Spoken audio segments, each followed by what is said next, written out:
ഗവർണർക്കെതിരെ രൂക്ഷ വിമർശനവുമായി മുഖ്യമന്ത്രി. ഗവർണർക്കെതിരായ പ്രതിഷേധം ക്ഷണിച്ചു വരുത്തിയത് ആരിഫ് മുഹമ്മദ് ഖാന്റേത് വിവേകമില്ലാത്ത പെരുമാറ്റമെന്നും മുഖ്യമന്ത്രി.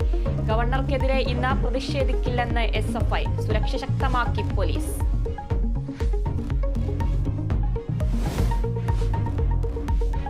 പാർലമെന്റിലെ സുരക്ഷാ വീഴ്ച അതീവ ഗുരുതരമെന്ന് പ്രധാനമന്ത്രി.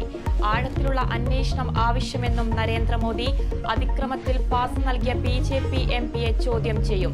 നശിപ്പിച്ച ഫോണുകളുടെ അവശിഷ്ടം പോലീസ് കണ്ടെത്തി.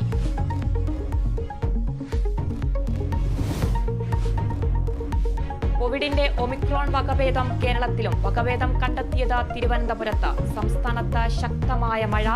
തലസ്ഥാനത്ത് രാവിലെ മുതൽ തോരാതെ പെയ്ത്ത്.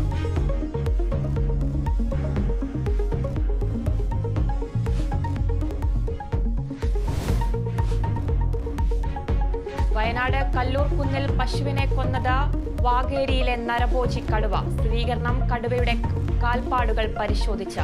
കടുവയ്ക്കായി തിരച്ചിൽ ഊർജിതം.